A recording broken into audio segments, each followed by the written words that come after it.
Hello everyone, welcome to my another blog. তো আজকে আপনাদের সাথে শেয়ার করতে চলে এলাম ছোট্ট একটা মিনি ব্লগ নিয়ে। তো খুব সকাল সকাল ঘুম থেকে উঠে পড়ে মা বলল আজকে যখন জগন্নাথের স্নানযাত্রা, সেদিন ছিল জুনের 11 তারিখ। তো মা বলল চলো একটু মন্দির থেকে ঘুরে আসা যায়, ভগবানের দর্শন করা যায়। তো দিনটাও যখন এত ভালো ছিল তাই ভাবলাম হ্যাঁ চলো যাওয়া যাক।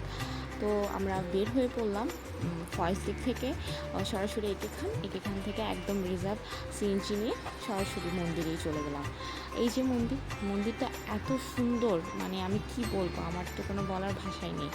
মানে আমি প্রথম গিয়েছিলাম এই মন্দিরে, মানে প্রত্যেকটা মেম্বার, আমার ভাইয়ের বউ, আমার মা, বাবা, ভাই, সবাই সবাই অনেক খুশি হয়েছিল। সবাই এখানে প্রথমবারের মতো গিয়েছে। এই যে প্রথম, এটা হচ্ছে মন্দিরের একদম দ্বার প্রান্ত, একদম শুরু জায়গাটা এত সুন্দর, মানে এত সুন্দর কারুকার্য, এত সুন্দর, মানে কি বলবো আমি আর।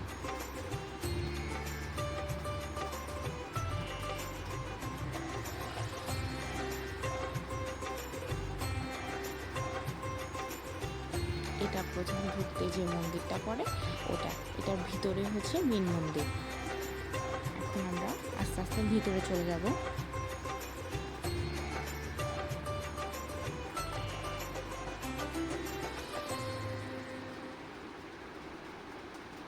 সেদিন প্রচুর মানুষ হয়েছিল, সবাই দূর দূর থেকে জগন্নাথের স্নানযাত্রা দেখতে এসেছিল।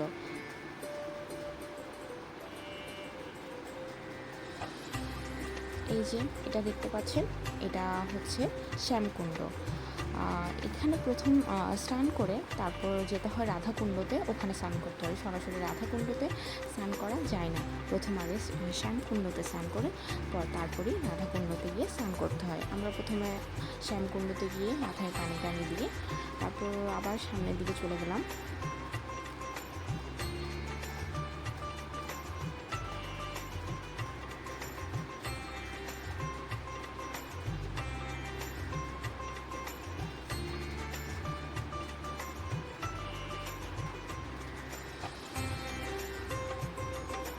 এই যে জায়গাটা এত সুন্দর, মানে অনেক অনেক সুন্দর, মানে অনেক একটা পিসফুল একটা জায়গা ছিল।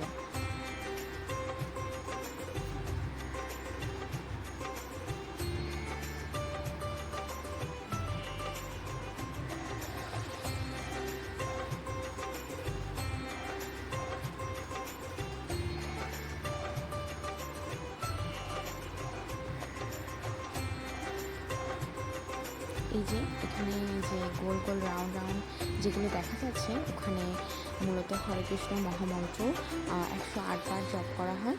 ওখানে দাঁড়িয়ে দাঁড়িয়ে সবাই হরে কৃষ্ণ মহামন্ত্র জপ করা হয়।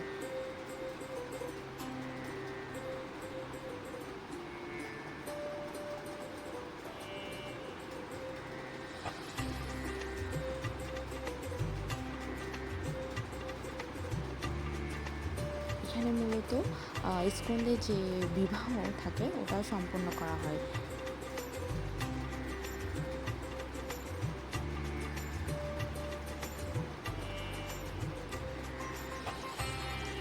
এই হচ্ছে শিলপ্রভুপাদ।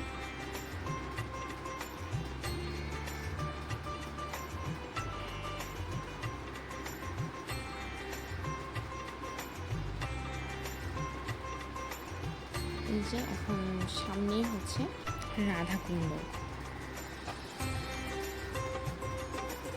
এখানে সবাই এখন জগন্নাথকে স্নান করাচ্ছে, এক এক করে সবাই জগন্নাথের মাথায় পানি ঢেলে দিচ্ছে।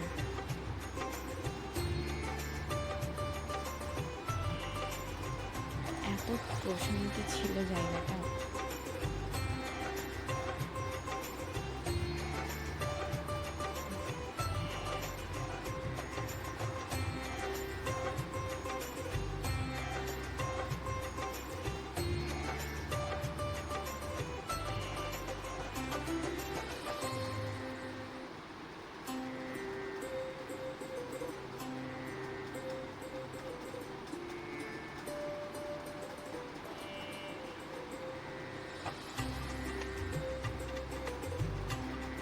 প্রসাদের জন্য আমরা সবাই এখন লাইনে দাঁড়িয়ে পড়লাম।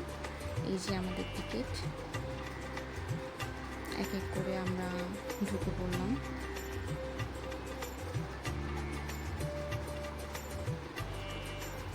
এই যে চলে এলো আমাদের মহাপ্রসাদ।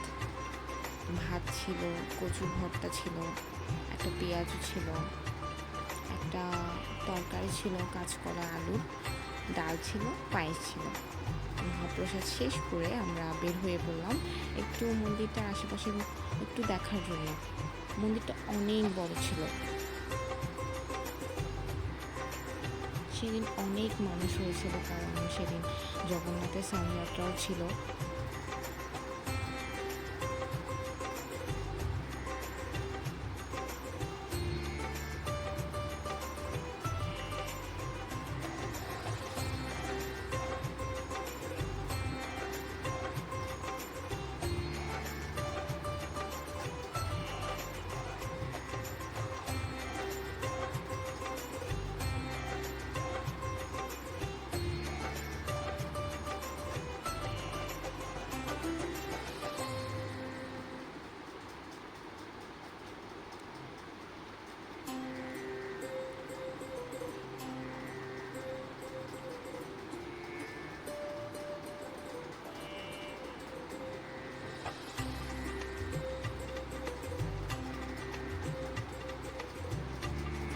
আজকের ব্লগটুকু এখানেই শেষ। দেখা হবে নতুন কোনো ব্লগ নিয়ে, নতুন কোনো ভিডিওর সাথে। সবাই ভালো থাকবেন, সুস্থ থাকবেন।